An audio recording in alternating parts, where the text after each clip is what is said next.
Assalamualaikum warahmatullahi wabarakatuh. Kembali lagi dengan saya Dr. Alfri.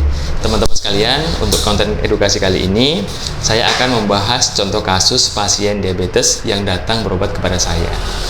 Teman-teman, pasien ini datang ke praktek saya hanya untuk mengecek kadar gula darah. Karena beliau mengatakan setengah bulan yang lalu beliau sudah melakukan pemeriksaan kadar gula darah sewaktu, itu hasilnya 350. Nah, mungkin pemikiran beliau datang untuk mengecek apakah gulanya sudah turun atau belum dan memastikannya, gitu loh. Setelah saya anamnesa, saya tanya-tanya, ternyata beliau itu tidak ada keluhan apa-apa. Jadi selama ini tuh katanya biasa aja, makan biasa, kencing biasa, tidak lapar, tidak haus, katanya sih seperti itu. Jadi begitu saya cek, hal yang sangat mengejutkan, ternyata kadar gula darahnya itu bukannya semakin menurun, teman-teman, malah makin naik. Nah, seperti ini contohnya. Nah, di sini saya cek itu kadar gula darahnya itu sekitar 388. Artinya apa? Ini udah sangat tinggi sekali, teman-teman. Normalnya aja di bawah 200 gitu loh. Ini sudah 388, hampir 2 kali lipatnya. Dan pasien mengatakan tidak ada keluhan apa-apa. Jadi saya mau ngasih edukasi gini kepada teman-teman. Apabila ada teman-teman, saudara, orang tua yang menderita penyakit diabetes, atau sebelumnya ini seperti kasus pasien saya. Jadi beliau itu sebelumnya dulu udah pernah cek gula, tapi katanya normal. Makin lama katanya semakin bertambahnya waktu, kadar gulanya makin naik. Tetapi beliau tidak berobat, nganggap biasa aja. Karena apa? Karena tidak ada keluhan.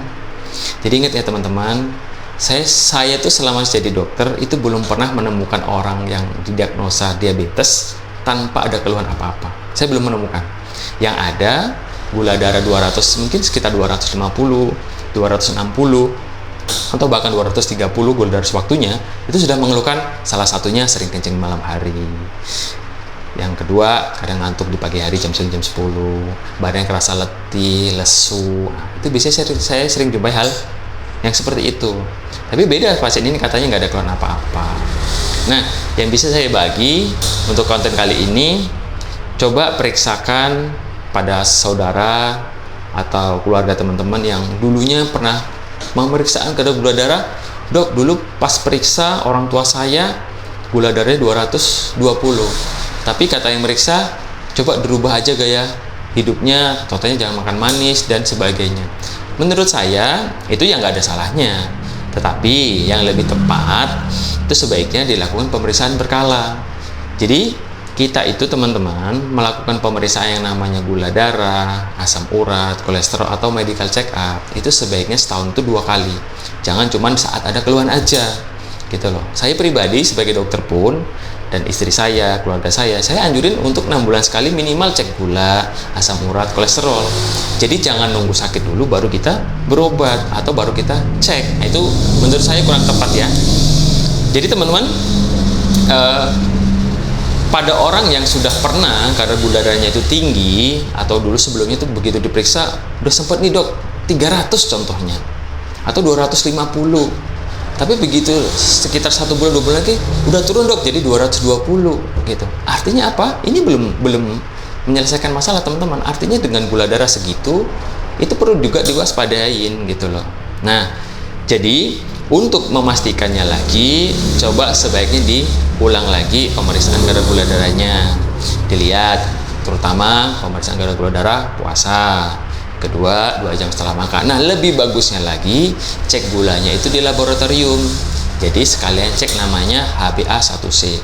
Biasanya dokter-dokter itu akan memastikan apakah penanganan terapinya itu langsung 1 obat, 2 obat, atau langsung menggunakan suntik insulin berdasarkan hasil HbA1c. Tapi kalau memang nggak ada, ya silakan pemeriksaan gula seperti biasa aja, gula darah sewaktu atau gula darah puasa. Yang selanjutnya teman-teman, diabetes itu yang saya sering jumpai di lapangan atau yang pernah saya jumpai pasien-pasien saya, 5 tahun awal atau 5 tahun begitu orang itu terdiagnosa diabetes mellitus, biasanya itu tidak bergejala. Makanya kebanyakan orang itu ngerasa, ya udahlah dok, orang nggak ada keluhan apa-apa kok, Saya juga nggak ada lemes, nggak ada kayak orang-orang itu kalau luka susah sembuh. Saya biasa aja. Saya pernah jumpa kasus seperti ini teman-teman. Gulanya itu sekitar 250 apa 270. Begitu kena luka itu cepat sembuh, cepat kering. Nah, yang perlu digarisbawahi pada pasien saya tadi itu, dia baru terdeteksi gula itu baru 3 bulan yang lalu. Artinya 3 bulan, begitu diagnosa 3 bulan, dia kena luka. Nah, dia ngomong, "Dok, saya kena luka aja cepat sembuh." Nah, orang yang seperti ini yang harus kita waspadai, teman-teman. Kenapa? Nanti dia akan ngomong ke orang-orang bahwasanya saya udah didiagnosa oleh dokter diabetes, tetapi begitu saya kena luka cepat sembuh atau cepat kering, atau yang gampangnya tuh cepat sembuh lagi lah gitu. Nah, ini yang sedikit keliru. Kenapa? Karena yang namanya diabetes mellitus yang saya pelajarin itu belum bisa sembuh. Obatnya ada, tapi penyakit ini tidak bisa sembuh. Artinya penyakit atau orang yang sudah diagnosa kencing manis atau diabetes itu bisa dikontrol kadar gula darahnya, tetapi tidak bisa sembuh. Artinya dengan minum obat tiap hari dan selamanya ke depannya, gula darahnya itu selalu stabil seperti orang pada umumnya yang normal gitu loh. Ya, teman-teman ya, jangan lupa ya, apabila ada saudaranya yang dulu pernah gulanya tinggi, yuk coba lagi cek ulang lagi kadar gula darahnya. Kalau nggak bisa sewaktu, saya diusahakan gula darah puasa. Jadi kalau seandainya mau cek gula darah puasa, ambil waktunya itu sekitar jam 9 atau jam 10 malam. Jangan makan apa-apa lagi ya. Habis itu minum air putih aja, air putih, sampai besok pagi sekitar jam 7 atau jam 8 pergi ke apotik yang sudah buka pagi-pagi, atau ke puskesmas atau ke fasilitas yang lain yang bisa cek kadar gula darah puasa. Nah, begitu hasilnya itu keluar, seperti yang saya sebutkan di video sebelumnya, apabila kadar gula darah puasa di atas 126, dari 126 ke atas, itu udah diabetes teman-teman. Normal itu di bawah 100 ke 125 itu pre-diabetes. Jadi beda penanganan pre-diabetes dengan yang udah didiagnosa diabetes. Jadi hasil yang keluar gula darah puasa tadi dibawa ke dokter, jadi biar nanti bisa dikasih penjelasan apakah ini mengarah ke pre, apakah ini normal, apakah ini diabetes, gitu ya. Jadi jangan menganggap sementang-mentang diabetes tidak ada gejala, tidak ada keluhan apa-apa, itu aman-aman aja. Nggak ada, nggak gitu teman-teman. Selama saya jadi dokter, memang banyak orang yang berpikir seperti itu. Tetapi pada akhirnya mereka menyesal. Kalau udah diagnosa diabetes, sebaiknya ikutin anjuran dokter, ya. Saya nggak menyalahkan apabila ada keluarga dari teman-teman itu mau ke alternatif, mau berobat ini dan itu, silahkan, saya nggak melarang. Tetapi teman-teman harus paham dan tahu penyakit diabetes itu nggak bisa disembuhkan, hanya bisa dikontrol. Teman-teman,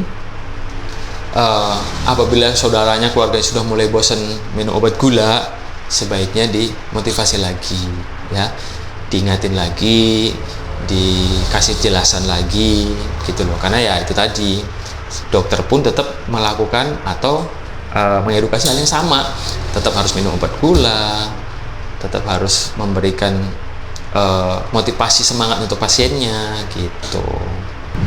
Dimana penyakit diabetes itu kalau kita konsisten, kalau kita itu dengarkan kata dokter, itu insya Allah nggak akan terjadi komplikasi, ya. Hanya 0,00% yang komplikasi, itu pun jarang gitu loh. Malah yang ada gulanya terkontrol terus gitu, ya. Mudah-mudahan bisa diambil hikmahnya, bisa diambil cara pemikiran edukasinya kepada orang-orang gitu loh. Jangan teman-teman di sini memvonis begitu orang nggak mau minum obat gula, ya udahlah nggak usah minum lagi. Nggak boleh. Kita harus tetap semangatin lagi, ajak lagi pasien itu untuk berobat ke dokter, untuk biar bisa diedukasi lagi, dikasih motivasi lagi, disemangatin lagi, biar mau minum obat lagi, ya. Karena diabetes ini teman-teman, itu induknya penyakit. Kalau saya sering ngomong kepada pasien-pasien saya, artinya kalau udah induknya itu, dia itu kena induknya, kan gampang kena anakannya. Artinya komplikasinya itu gampang gitu loh. Gula darahnya nggak terkontrol, itu gampang komplikasi. Jantung, stroke, ginjalnya, ke mata, ke telinga, itu semua organ tubuh vital kita itu bisa komplikasi karena diabetes. Ya teman-teman, mungkin cukup sekian edukasi tentang penyakit diabetes, contoh kasus penyakit diabetes yang pernah saya tanganin lah gitu. Mungkin next video saya akan cerita lagi, ada beberapa kasus yang mungkin bisa menjadi gambaran pada teman-teman gimana caranya agar bisa diabetes itu tetap terkontrol gitu ya. Sekian dari saya, semoga bermanfaat. Assalamualaikum warahmatullahi wabarakatuh.